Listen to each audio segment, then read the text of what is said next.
Is mocking the divine a trend in the West? What's the story behind the rise of skepticism and the embracing of alternative spiritual paths? Let's explore why some see traditional worship as outdated and dive into the cultural shift that's changing the way we think about spirituality.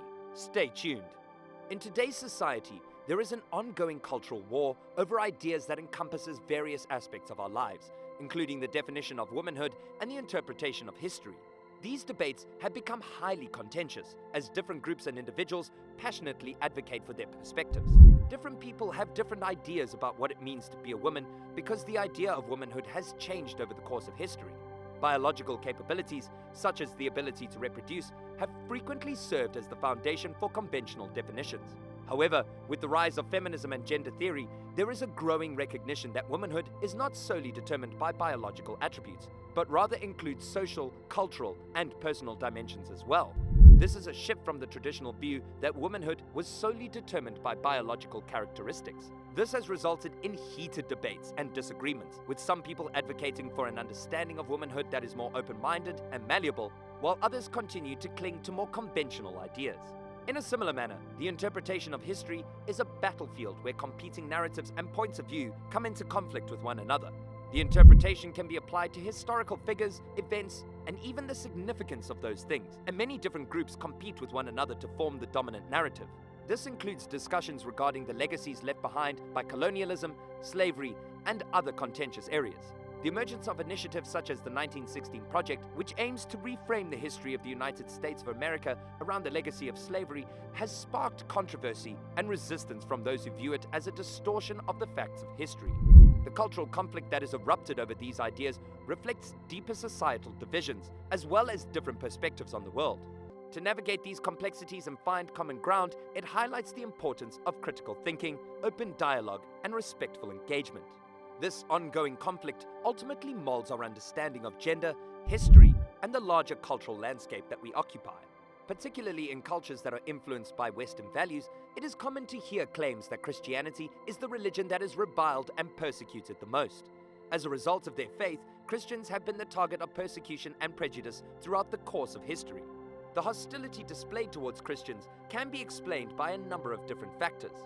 For many centuries, Christianity has been the preeminent form of religious expression and cultural expression in Western cultures. Some people in today's increasingly secular and diverse societies see Christianity as a symbol of the traditional values and social norms that they wish to challenge or reject, and they see Christianity as a symbol of Christianity. In addition, criticisms of historical events that occurred in the name of Christianity, such as the Crusades or the Inquisition, have contributed to a negative perception of the religion. Moreover, the ethical lessons and scriptural standards of Christianity much of the time collide with the developing accepted practices of society, especially concerning points like human sexuality, early termination, and orientation jobs. It is conceivable that the people who hold customary Christian convictions will be blamed for narrow-mindedness or extremism subsequently.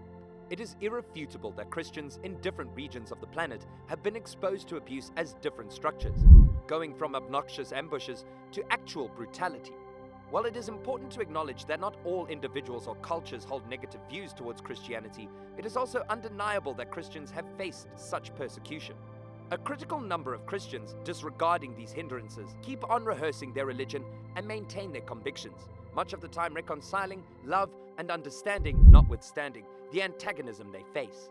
Through the course of history, Christians have been exposed to mistreatment because of different state-run administrations and political frameworks. This mistreatment has showed itself in different ways. For example, using viciousness, segregation in view of religion, and fundamental persecution.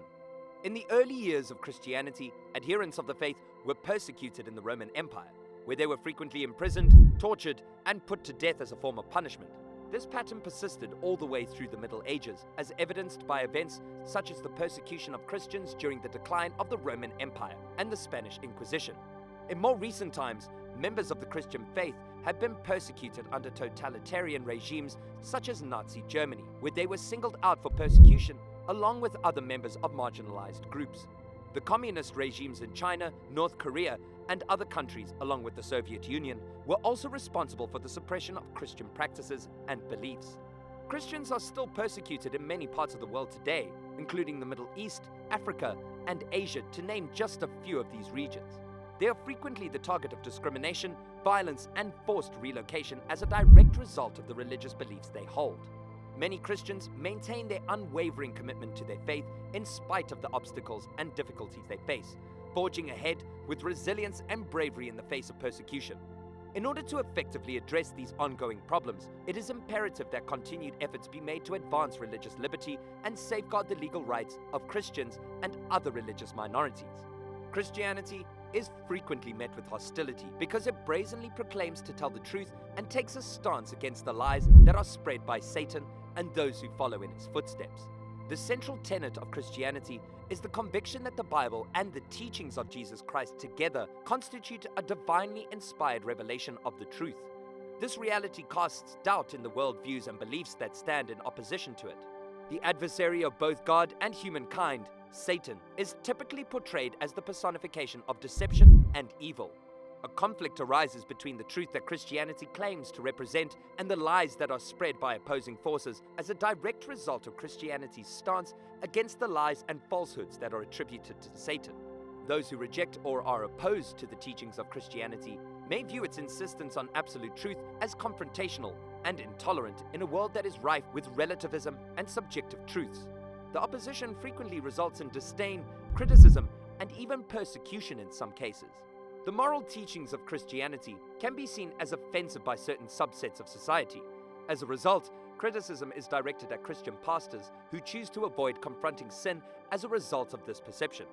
The moral teachings of Christianity have their origins in the principles found in the Bible, and their purpose is to direct believers towards living a life that is holy and righteous.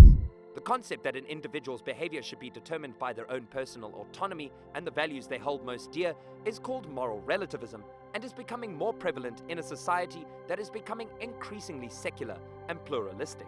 On the other hand, Christianity is founded on the belief that a transcendent moral lawgiver exists, and as a result, it upholds absolute moral standards. It's possible that some pastors shy away from directly addressing sin and the consequences it brings in an effort to avoid controversy or to be accepted by the culture.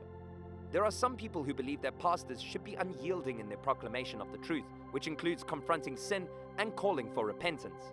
This approach can draw criticism from those people. However, this critique is not universally shared, as there are those who argue that pastors should prioritize compassion, understanding, and inclusivity in their interactions with others, while still upholding biblical principles. Finding a way to communicate with the genuineness of Christianity's ethical teachings while simultaneously cultivating an atmosphere of grace and love can be a tricky balancing act. In the end, the response that Christian pastors have to the question of sin and morality can vary, as it is impacted by the theological convictions they hold, the context in which they operate, and the approach they take personally. The process of navigating it requires discernment, wisdom, and a commitment to the truth, in addition to embodying the compassion and grace that Christ demonstrated as an example. It is a complex challenge. And that's pretty much it for this video. We will see you in the next one. Subscribe if you want to watch more.